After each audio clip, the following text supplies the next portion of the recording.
a tough one today, as usual. My friend Peggy Flanagan, the Lieutenant Governor of Minnesota and candidate for U.S. Senate, joins me today to discuss the tragic shooting of Renee Good and the unconscionable brutality that ICE is visiting upon our home state. Of course, Kristi Noem's response to the shooting was to send in another 1,000 ICE and border security officers, the very opposite of what is needed. ICE agents have continued to terrorize Minnesotans, yanking them from cars, dragging them, wrestling them to the ground, beating them, using pepper spray and rubber bullets for crowd control. Americans don't like what they're seeing. For the first time ever, more Americans want to see ICE abolished than not. 46% compared to 43% abolished. That's amazing. Minnesotans bravely continue to stand up to ICE and Border Patrol, blowing their whistles and documenting the abuse on video and helping their undocumented neighbors and friends. That's what Minnesotans are doing. Now, after I recorded my conversation with Peggy on Thursday, President Trump threatened to invoke the Insurrection Act and send the military into the state to put down the folks he's calling insurrectionists. Remember, this is a guy who pardoned almost 1,600 actual insurrectionists on his first day in office.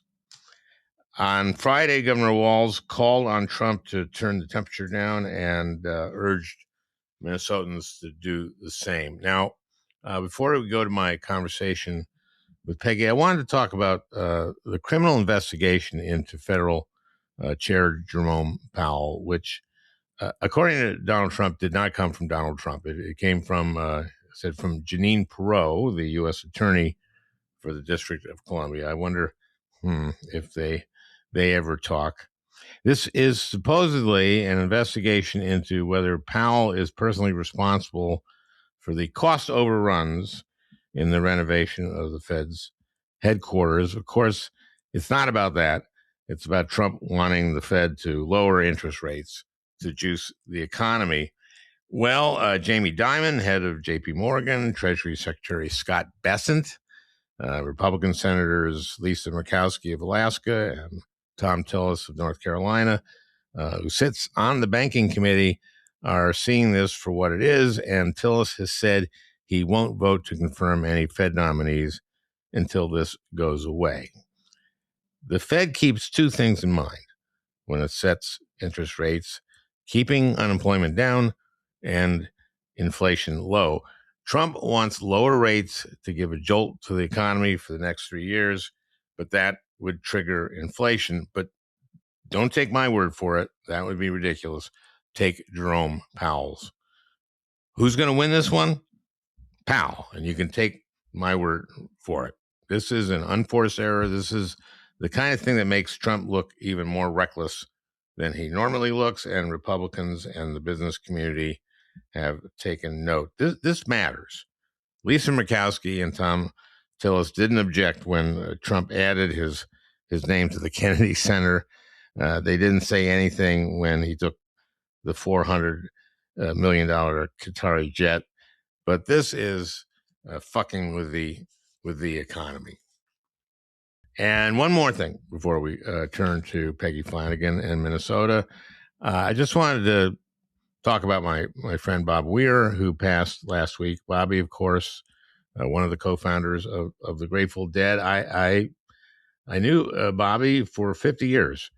Tom Davis and I, you might remember Franken and Davis from Saturday Night Live days. Tom and I were big Deadheads. And back in 1975, the first year of SNL, Tom and I kept pestering Lorne Michaels to book the Dead. And Lorne was not a Deadhead, so that first season, no Grateful Dead. But during our first summer break, Lorne went to L.A. and produced a documentary on the Beach Boys, and Lorne interviewed a number of rock icons, Mick Jagger, I remember, and Jerry Garcia. Well, Lorne was very impressed with Jerry, so he booked the Dead, and of course, Tom and I glommed onto them, and we became friends with the band. And Bobby and I started a long friendship. I think I've gone to 50 or more Dead shows over the years. The last one at the Sphere in Las Vegas in March with my daughter Thomason. When she was 12, Thomas and I went to a show at Giant Stadium, and Bobby invited us to be on stage with them. And at the end of the show, they huddled on stage to confer on the encore, and Bobby asked Thomason what she wanted to hear from the encore, and she said, "A Box of Rain," which, if you know the Dead, is not a rocker and very odd for an encore. But they played it anyway, and the 80,000 Deadheads there loved it. A few years ago, I went to a Dead and Company show, and during the break, I was talking to Bobby and the two drummers, Mickey Hart and Bill Kreutzmann, and I asked them about a version of Althea, one of my favorite songs, this is when they did in 1980 at Nassau Coliseum, and it was the most spectacular, hair-raising version. And I asked them, why hadn't you guys listened to that version and just tried to duplicate it? And Mickey said, well, that's antithetical to everything we do. And then Billy said, that's totally antithetical to everything we do. And then Bobby said, well, it wasn't for want of trying. The Dead did SNL only twice. They were great both times, but Deadheads are fanatics and very resourceful. And both times the Dead were booked to SNL, these Deadheads managed to finagle tickets to the air show. So about half the studio audience were Deadheads, and they were there for the Dead and were not great laughers. So Lorne refused to book them again, and Tom and I understood we wanted laughs too. Bobby was a big supporter of my political career. He did a lot of fundraisers for me with various iterations of the Dead and solo. He also was just a great guitarist, vocalist, songwriter, and band leader, and cared about the world. Fare thee well, my friend. Well, Minnesota Lieutenant Governor and candidate for U.S. Senate, Peggy Flanagan, joins us. It's a great one, for a change.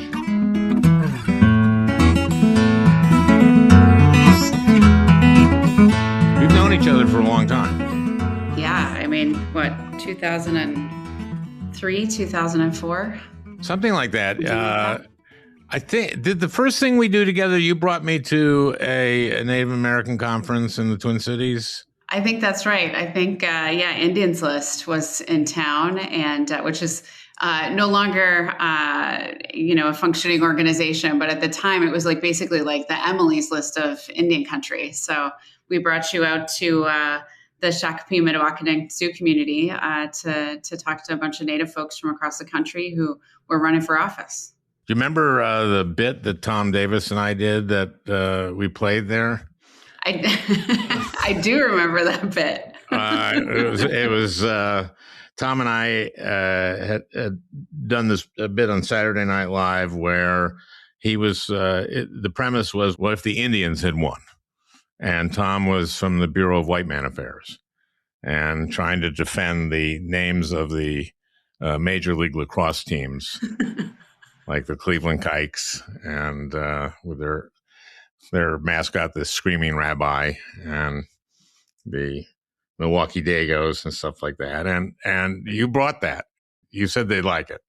Yes, and they did. And boy, wouldn't things look a little different now if that were actually the case? Well, that was 40 years before they started changing.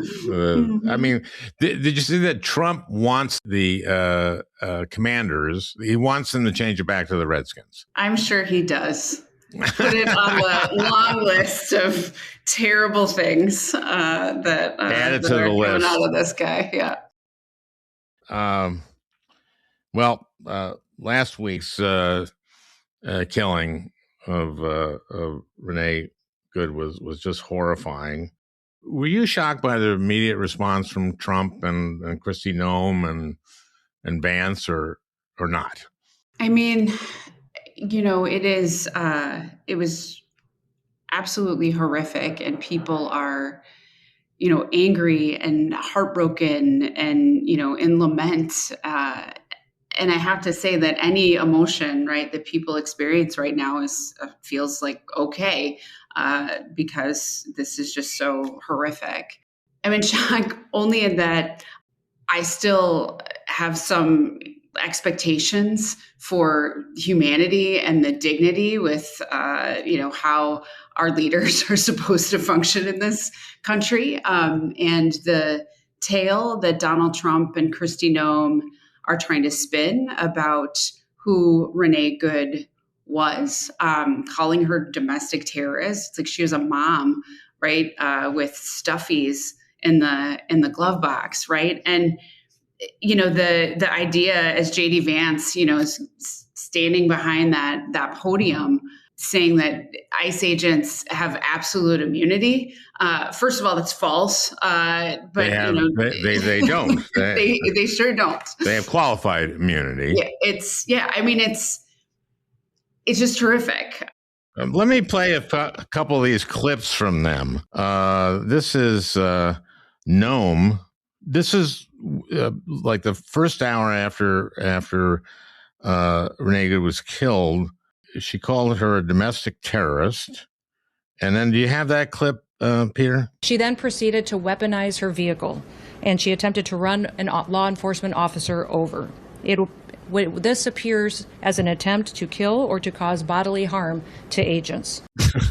Okay. We've all seen, many angles on the tape, and she is, the head of Homeland Security. She has seen the tape. There's no way. And then Vance does the thing about absolute immunity. What Trump said was crazy. He said that the woman driving the car, quote, violently, this was, he put it on Truth Social, violently, willfully, and viciously ran over the ICE officer. Sorry. Based on the attached clip, it's hard to believe he is alive. I mean, this is why it is so incredibly important that we continue to have legal observers, constitutional observers, who are recording everything that these folks are doing. Because as we can see from multiple angles, that is absolutely not what occurred. Trump says weird things all the time. At a press conference, I saw this a couple of days ago. Did you see this? He claimed that he won Minnesota 3 times. Yeah, I sure did. Let me play this because it's unbelievable. Mm-hmm. It's a very corrupt state. I feel that I won Minnesota. I think I won it all 3 times. Nobody's won it since Richard Nixon won it many, many years ago. I won it all 3 times, in my opinion. And it's a corrupt state, a corrupt voting state. But I won Minnesota 3 times, and I didn't get credit for it. I did so well in that state every time. The people were crying every time after. That's a crooked state. California is a crooked state. Many crooked states. Ooh, it's the ramblings. President. Yeah. President Old Man Yells at Cloud. It's, and it's so interesting, right, to listen to that. And I say interesting in the most Minnesotan way possible. But, the idea, he said, I feel that I won. I feel that I won. I feel that I won. And then it gets to, I won. Well, he said he won, of course, in 2020. Mm-hmm. So now 6 prosecutors from the U.S. Attorney's Office in Minnesota resigned on this past Tuesday because the Justice Department wanted them to investigate Renee Good's widow.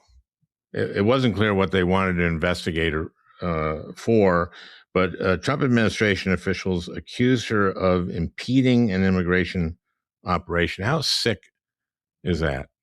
I mean, it is incredibly sick. And I also am grateful that there remains some level of integrity as Joe Thompson and others in DOJ have resigned, that they are clear that this goes far beyond what they should ever be asked to do. And, the absolute just horror and heartbreak, right, of watching your spouse essentially, be executed while you're in the car. And then prosecuting. And then this is the response. It's horrible. 6 prosecutors in D.C. resigned as well from the Justice Department Civil Rights Division. Now, the Civil Rights Division is always brought into these things, but they were told they would not be. So the FBI is now solely in charge of investigating the murder of Renee Good. And it took that away from the Minneapolis Police Department and the Minnesota Bureau of Criminal Apprehension by basically denying them any of the tools for the investigation.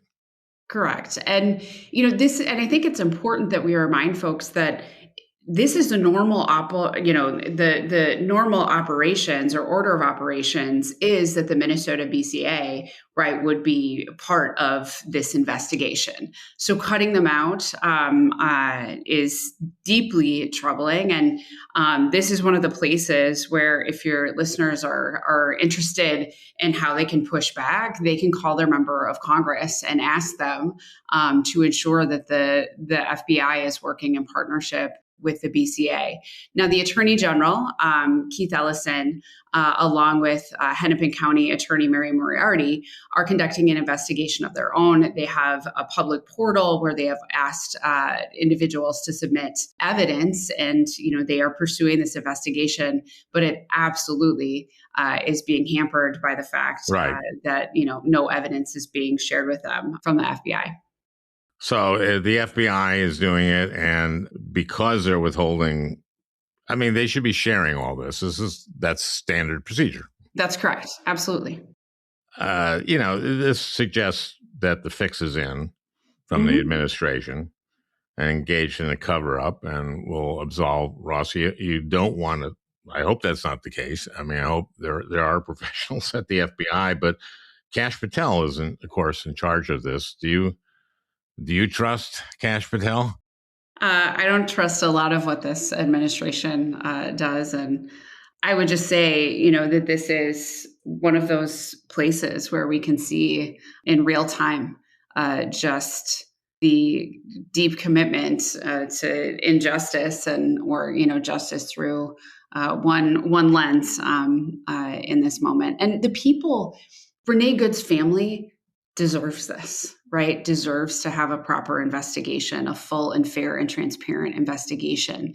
The people of Minnesota certainly deserve that too. And I just think, Americans as well, we should be able to trust in these systems. And, what we see happening is maddening. That's maddening. Now, Ellison says Hennepin County doesn't have the gun. I mean, they let these guys leave. Immediately after this. That's against the normal procedure, of course. Right. Absolutely. And all of the evidence, the vehicle and, everything else, state officials don't have, state officials don't have access to. Have you talked to the Attorney General about this in Minnesota and to Keith about the possibility of his being able to do this investigation? We've talked about, Keith and I have talked about the suit that they're bringing against the Trump administration.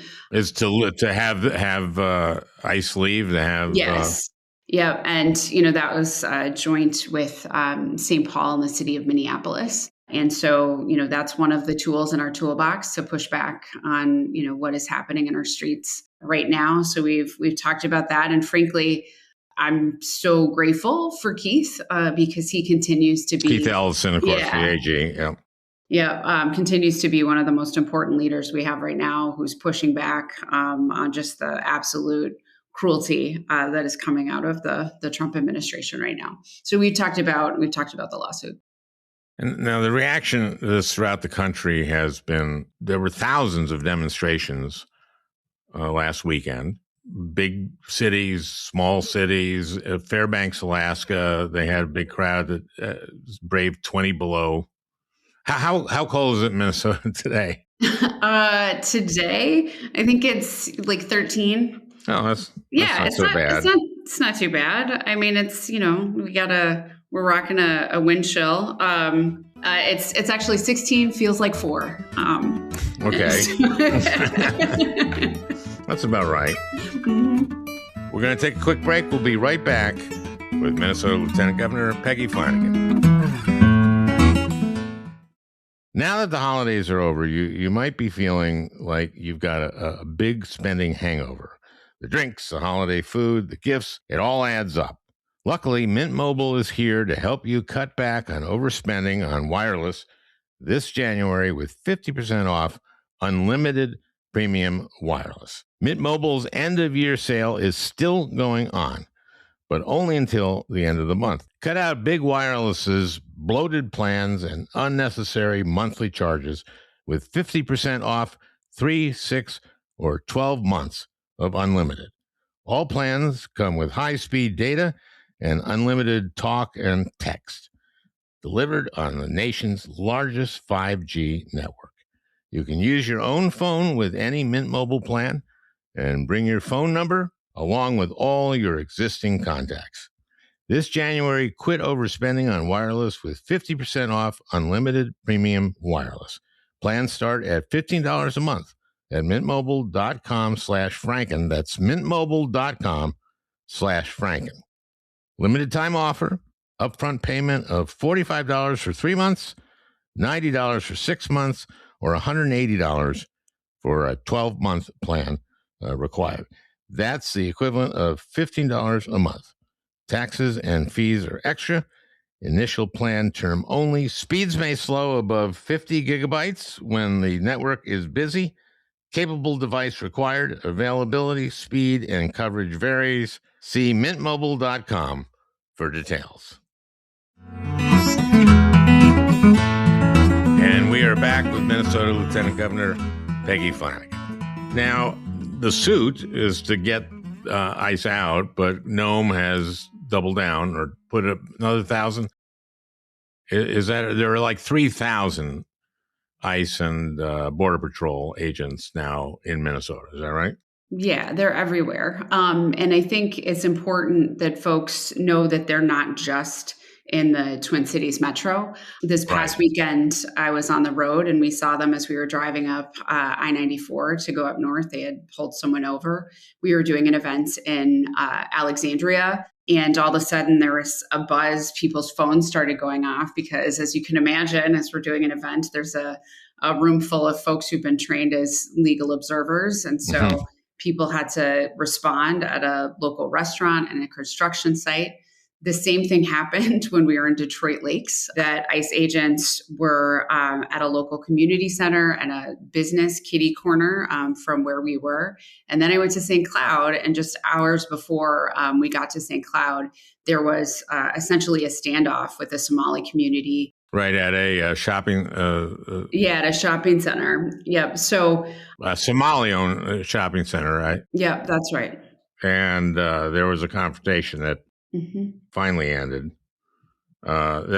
St. Cloud's about 60 miles north of Minneapolis. That's right, with a significant immigrant population. And, and the local leaders there did an incredible job, I think, of de-escalation. And, so far, the response across Minnesota has been one of peaceful protests. We had, thousands of folks who were marching last weekend and have had faith leaders right on the front lines. And Minnesotans are responding in the way that Minnesotans do. When you're outstate and in red areas, are you sensing a revulsion even from people who aren't, your typical liberals? And what are you hearing from folks? Absolutely, that folks are troubled by this. It is, and there's folks who, have said to me, I'm a Republican and, I don't like what I'm seeing, or, I don't agree with you on a lot, but, this feels like it's over the line. I think that that's going to be important for folks who find this deeply disturbing to make their voices heard. We know that, Donald Trump cares tremendously, right, about what people think of him and how popular he is. But this isn't playing. This isn't playing nationally. Yeah. This is not playing. But is he thinking this place is his base and he doesn't care? Or is this the cruelty is the point? Or is this Stephen Miller? Yeah, I think it is a cruelty of the point. I think, this is... Stephen Miller is I think loving every minute of this. But yeah, folks are troubled, and there's some people who are absolutely in his base who are eating this up. But there's also we have to. I think our job is also to make sure that we are telling the story of what this actually looks like on the ground. I mean, my auntie. On my mom's side, on the non-native side, was literally the Irish side. The Irish side, right, was forced off the road by ICE. Right, okay. They surrounded her vehicle and she was forced to pull over. They come up to the window. They have surrounded her vehicle, and because she has a sparkly personality, she was like, "Hey guys, how's it going?" And just like, congratulations, you just pulled over a 78-year-old white grandma. How can I help you? Right? And, she had a bumper sticker, I heard. She did have a bumper sticker that said Black Lives Matter. So she's pretty sure. That's how she got pulled over. Yeah, that's why she pulled her over. But she's this 5 feet tall, tiny white lady grandma. But they didn't break her window and drag her out of the car. Like we've seen videos of that kind of thing. Absolutely. And thank goodness she's okay, right? Because we don't know how these guys are playing, right? So we have also seen this. We have seen that folks are being violently dragged from their vehicles. We have also seen ICE agents use their vehicles to ram the vehicles of legal observers. And then abandoning these cars, or as they violently remove people or detain them, just leaving their cars in the middle of the street or, at gas stations. And it's horrific. I mean, and let's be clear, these are folks who have no problem going to schools. They went to Roosevelt, right? That's right. So Roosevelt High School. Mm-hmm. And so, and this was shortly in Minneapolis, right? Shortly after Renee Good was killed, ICE agents went to Roosevelt High School during dismissal. They tackled staff members who are beloved by the students who go to this school. They deployed, chemical agents with children present. And I think it's important to name, I think sometimes people think of high school students, right, as just, smaller adults. They're children, right? And they have no problem putting kids at risk with their behavior. So and then Minneapolis Public School closed school for 2 days. They're offering distance learning along with, other districts across the state because they are trying to protect children from federal agents, right? This is madness. And this is the story that we have to make sure that we are telling. So whatever cowboy version that the Trump administration is trying to portray, these are, tough guys who are using chemical agents against children. And this is not polling well. There's a recent poll out that more Americans, I think it's 46% to 30-some, or maybe it's to 40, low 40s, want ICE to be disbanded. Now, that's never happened before. I mean, A lot of people have been critical of ICE, and especially now. I mean, huge numbers of Americans are responding to this, saying they're against what's happening. But to say they want ICE disbanded is pretty amazing. I mean, it is. And I think folks are clear that this agency, under the direction of Kristi Noem, right, it's supposed to be under the guise of safety. No one is making Minnesotans or Americans less safe right now, I think, than ICE. Overhauled, right? Start over. And, as this vote is coming up in Congress, in my opinion, they shouldn't get one more penny, right? To terrorize us. And they've got $75 billion, something completely bananas. Amazing. Yeah. I think they're funded more than any military in the world other than like Russia and China.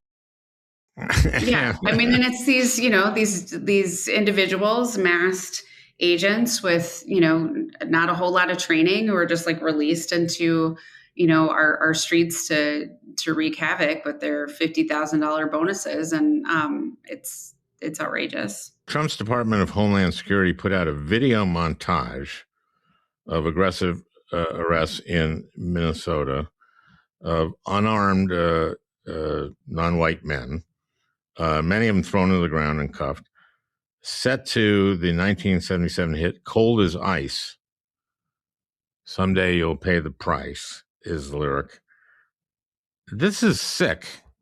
Yeah. I mean, it's, and they have, right, like influencers with them as they are detaining folks whose like purpose is to record that, to put together that very video montage, right? It should not be entertainment for folks, watching this occur. It's sick. And that's why it's so important that people on the ground are also recording what is happening, that is not, set to a 70s classic rock, right?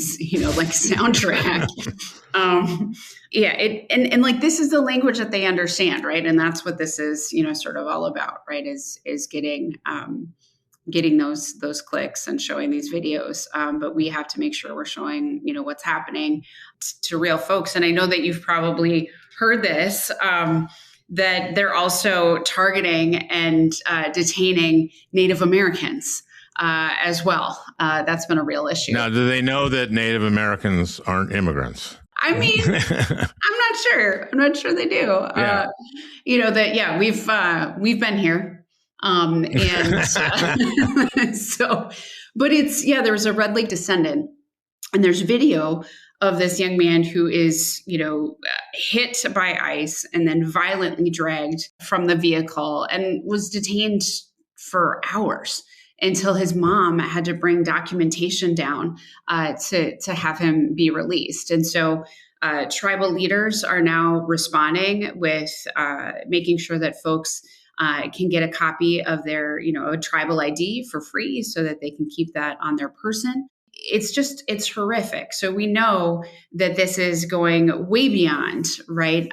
Getting quote unquote violent criminals off our streets. They're just sort of targeting everybody who has brown skin, or little old white ladies, grandmas who have Black Lives Matter bumper stickers right on their cars. Now, Trump claimed to be sending ICE into Minnesota due to the fraud investigations and prosecutions against Somalis in Minnesota. Now, we have a large, vibrant Somali community in Minnesota. It's largest in the country. We have about 80 to 100,000. And Trump has been targeting them. 92 to 95% are citizens. Mm-hmm. Somalis started coming to Minnesota in the 90s. There was a civil war in Somalia, and Minnesota has the largest Somali population in the country. And there were some fraud, and Somalis were involved in it, but it's unfair to demonize an entire community because of a few bad apples. If you get to the Senate, which I've endorsed you, and you're going to win. And when you get there, you may get a page, a Senate page. I think I had one when I was there, and it was, Wilmer, Minnesota well. Absolutely. Mm-hmm. Yeah. Wilmer is the county seat of Candiyohi County, which is the largest turkey producing county in Minnesota, which is the largest turkey producing state in the country. And it's a great community. And I had a page, Muna Abdullahi from Wilmer. She, her principal recommended her. Mm. She had written an essay, which was great, and was interviewed by my chief of staff in Minnesota, and she became a page. So the day she arrived, I went down to the Senate chamber, and new pages were there, and she was the only one with a hijab, a headscarf. And so I went up to her and I said, "You look like a Minnesotan." And and she smiled. And she was a great page. And your page when you're 16, or when you're a junior in high school, then you leave. And she invited me to her commencement because she was chosen as commencement speaker, and she wanted me to introduce her. And I just tell this story about Wilmer. I go there, I see the program there. I remember there were 236 seniors graduating. And I looked at the names, and about 60% are your, Scandinavian German names. Hovland was the name of the class president. About 20% or so were Hispanic. The valedictorian had been born in Ecuador, so girl in Ecuador, and about I guess 10 or 15% were Somali. And this is Muna Abdullahi. So she was she was chosen as class speaker. I introduced her. She got a huge applause and then a standing ovation at the end. She gave a great speech. And then at the end of this thing, they hand out the diplomas. And this gym, of course, is full. They say, hold your applause till to the end, until all 236 get their diplomas. So she's first. Her name is Abdullahi, Abda. So they say Muna Abdullahi, and the place went nuts. And parents and family are sitting in the bleachers, and they're stomping on the bleachers. But the thing is, they did this for every kid, and this is Minnesota, and this is how our state works. I saw her. She went to the University of Minnesota. I saw her in 2016 on Election Day. She was getting out the vote for Hillary. And I saw her, and she told me that her sister had been voted a homecoming queen. My God. And so they said they're going to target Somalis, almost all of whom are citizens, which is absolutely crazy. That's right. But like, Al, that story that you just told, that is Minnesota, right? And when you said to her, "You look like a Minnesotan," the Minnesota that I have always known, Somalis have lived here, right? And it is...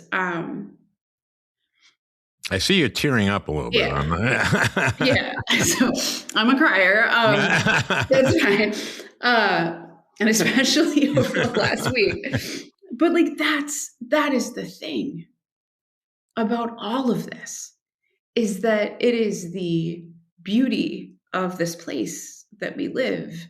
And it is that Somalis and immigrants and Ojibwe and Dakota people are part of this state. And it is, I think, what the beauty is the threat. And the Jews, absolutely. Two proud St. Louis Park alums. We had some Jewish criminals in the 40s and 50s, mobsters in Minneapolis, in North Minneapolis, and Humphrey kicked them out and got them out. They went to Las Vegas, but the Jews from the North Side then moved to St. Louis Park, where you and I are from. A great community, of course. Yep. And we have a Somali mayor. Of St. Louis Park. And she is in her 20s, and she's amazing. And again, it's like, we're commencement speakers, right? Like, Somalis are commencement speakers. They're mayors. They're small business owners. And I went to Carmel Mall and met with business owners there. And this was before, the murder of Renee Good. And they just said, our business is down. We're maybe doing 10% of what we were doing before. Just straight up. Because of ICE being there. Because of ICE being there. Talked to, Somali aunties who shared that there are people in their life who are skipping going to the doctor or are no longer, receiving their dialysis treatments because they're so afraid to leave their home. And Minnesotans are doing stuff for those families. They're buying groceries. That's right. We go to a parish. I'm pretty Catholic. I'm Catholic and Native, and that's always an interesting. It's kind of tough, but I figure it out. And we have members of our community who are so afraid, and so we're figuring out how to get folks groceries. We have adopted a family and are shopping for them every week. They've got kiddos at home, and that is not unique, right? There are folks all across the state who are doing this because this is who we are as Minnesotans, right? We're going to make sure that we're taking care of our neighbor, and if you come after people that we care about, we're going to stand together and do what we need to do to respond peacefully, but also to show up for each other. We are passive aggressive, right, to our core. That is the spirit of Minnesota nice, yeah. Right? But if you come for us, gosh darn it, we're gonna make sure that people are getting fed and that we're really stepping up for each other. So there's stories like that all across Minnesota of neighbors just looking out for neighbors who are afraid and suffering. Right? I know a family who hasn't left their house in 2 months. They're afraid to even take out the recycling. Wow. That's just untenable, right, for folks. We're going to take a break. We'll be right back with Peggy Flanagan. Well, I'm over the whole new year, new me thing. Short-term fads don't deliver long-term results, but science does, especially when it comes to skincare. That's why I'm here to tell you about OneSkin. Their formulas are powered by the OS1 peptide, a patented peptide built on longevity science, proven to target aging at the cellular level. It's not about adding extra steps to your routine. It's about swapping in smarter ones. With products like OS1 Body, OS1 Face, and OSI, OneSkin has been validated in 4 separate clinical studies for their science-first approach to aging. Their products deliver hydration, barrier strengthening, and visible improvements to the skin with every product. All of their products layer effortlessly and can even replace multiple steps in your routine. No wonder they have over 10,000 5-star reviews. In fact, my daughter Thomason has been using OneSkin products and says her skin feels more hydrated and smoother than ever before. Born from over 10 years of longevity research, OneSkin's OS1 peptide is proven to target the cells that cause the visible signs of aging. And for a limited time, get up to 30% off your first 3 subscription orders when you use code Franken at oneskin.co/Franken. That's up to 30% off with code Franken. That's up to 30% off at oneskin.co/Franken with code Franken. After you purchase, they'll ask where you heard about them. Please support our show and tell them that we sent you. And we are back with Minnesota Lieutenant Governor Peggy Flanagan. Now, you're running for the Senate. Mm-hmm. And again, I should point out I endorse you. Thank you. Very valuable endorsement. Yes, it is. The Star Tribune put out a piece, it was yesterday. Now, your primary opponent is Congressman Angie Craig. Mm-hmm. And it pointed out that she voted for the Laken-Riley Act. Can you explain Laken-Riley? Sure. So the Laken-Riley Act was the first piece of legislation that came up in the second Trump administration last January of 2025. And essentially what it does is strips due process away from immigrants, allows for indefinite detention. These are they're accused of a crime, of some kind of crime, but they don't get they can go to prison without due process. Right, and they just hold people, which it's still true in this country that whether or not you're a citizen, right, you are afforded due process, or at least you're supposed to be. And I think it's important just to name that this didn't sneak up on us, right? That Donald Trump wasn't being coy about what his plans were. There literally, right, were signs at every rally and at the, Republican National Convention that said mass deportations now, right? This is, this wasn't just in the fine print. It was in giant signs, right? And so, this vote that came down, Senator Tina Smith and Senator Amy Klobuchar read sort of led the delegation in voting no. And Angie Craig was the only Democrat that voted in favor of it. And so, I think anyone who thought for a second about what it would mean to actually, deport millions of people had to realize that, Donald Trump was going to fulfill this campaign promise and, potentially do so through brute force. So this is a critique that I have had about my opponents and a contrast, that I've been talking about long before Renee Good was killed, because I think it's important to name that we should always put humanity first and politics second. And this is incredible. I think this is what gave permission for what we are seeing in our streets right now. She also voted for a resolution praising ICE in June. This is when they were in LA and she... Right. I mean, that's right. Like, it's as kids are literally being, right, as we are seeing kids at their elementary school graduation, and ICE is, essentially kidnapping their parents. Like, I am glad that she's now speaking out, but boy, it should have taken all of this to get there. Okay, well, let's talk about some of the other issues in that you care about and in your run for the Senate. What are you hearing from people as you go around the state? I imagine the subsidies for the ACA going away is a huge issue, especially outstate, right?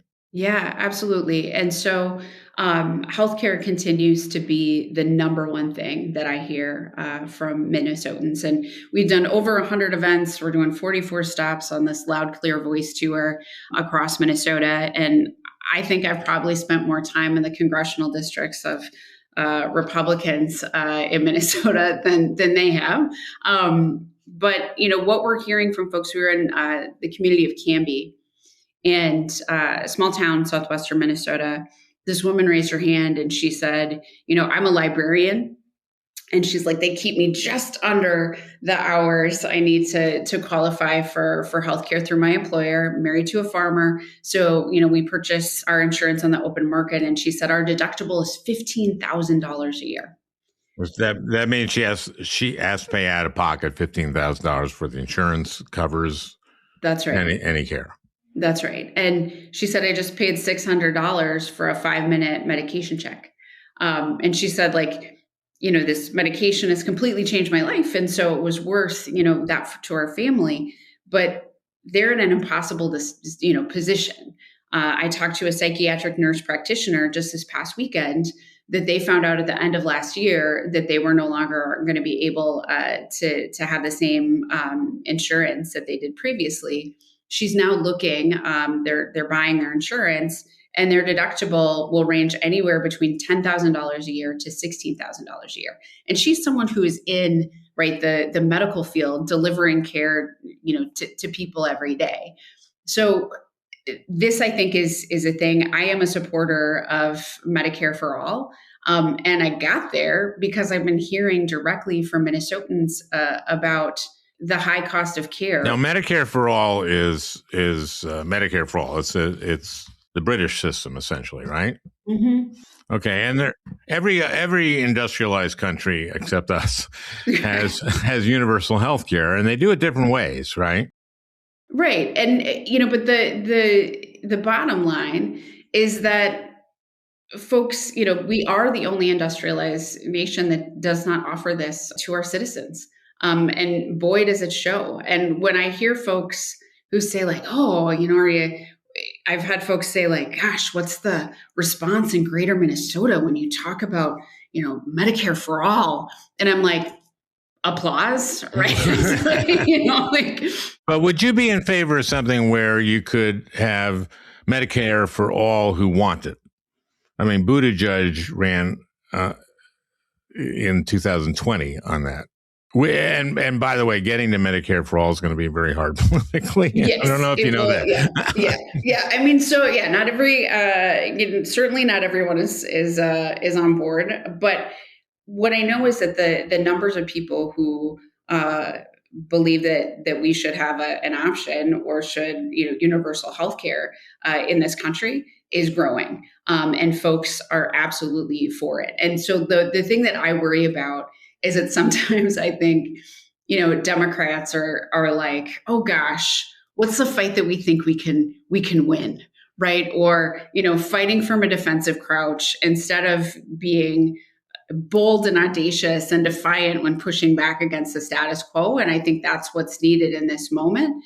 And, you and I have a deep love of, Senator Paul Wellstone. And we all know the famous quote that, I think is the kind of unofficial slogan of Minnesota, which is we all do better when we all do better. Yep. But my favorite quote from Paul was sometimes you got to pick a fight to win one. Mm-hmm. And I think that is the moment that we are in right now, that we have to ask for what people need and deserve instead of starting from like, what do we think that we can win? Because I think that has to do with why we find ourselves here politically anyways, right? That we have to make sure we're doing everything possible so that people can afford the lives that they want to live. And so if it's healthcare, if it's childcare, if it's housing, and Wall Street coming in and buying up entire neighborhoods and pricing people out and, jacking up the rent. Or, I know that this as you represented Minnesota so well, childcare continues to be an issue.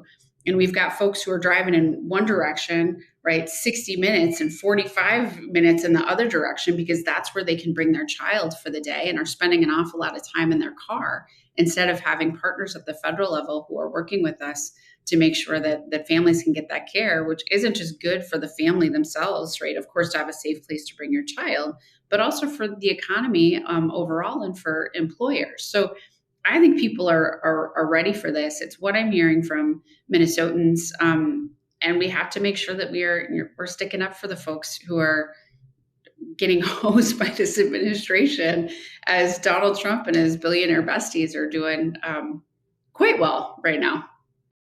And I'm sure you're hearing a lot about cost of living. And all the time. How do farmers feel about tariffs?